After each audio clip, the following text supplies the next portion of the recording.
mga kateknisyan, mga ka-DIY, mga ka-master. Meron po tayo ditong repair na concert 5 auto po ito. Ayan. So ang problema nito ay sabi ng customer, yung isang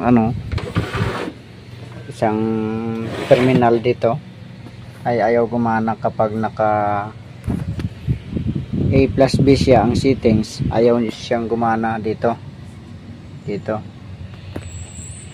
Pero kapag dito tatlo na to gumagana.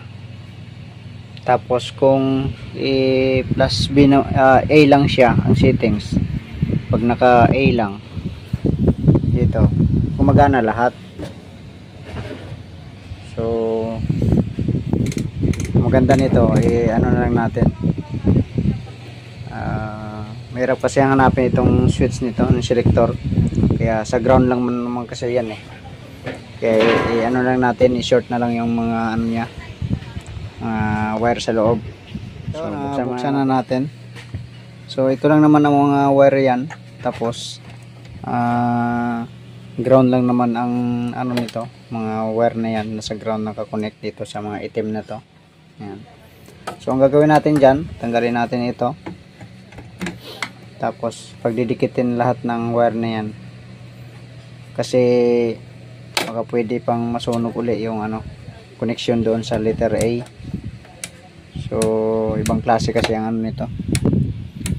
So pag putulin natin ito, tapos pagdikitin natin ito, pinagsama lang natin yung mga connection nito para hindi na natin gamitin yung selector, kasi madali naman talaga itong masira. Minsan nga nasusunog to sa loob. So ito na lang ang solusyon niyan, para wala nang gamit na selector, para lahat ng terminal dito ay gagana. So yun lang ang gawin natin. Wait, testing na natin to. Lagyan na natin ng tape dito. Okay, ito na. So nilagyan natin ng mic. Ayan. So ito, nakabit yung wire. Okay, testing natin yung mic. Check. Hello. Hello. Check. Hey, test. Kumagana na. Okay, dito sa kabila. Hello. Check. Hey. Ayan, kumagana na rin. Check. Hey, test. Hello. Mic test. Hello. Mic test. So okay na. Gumagana na lahat. So yun lang man ang problema.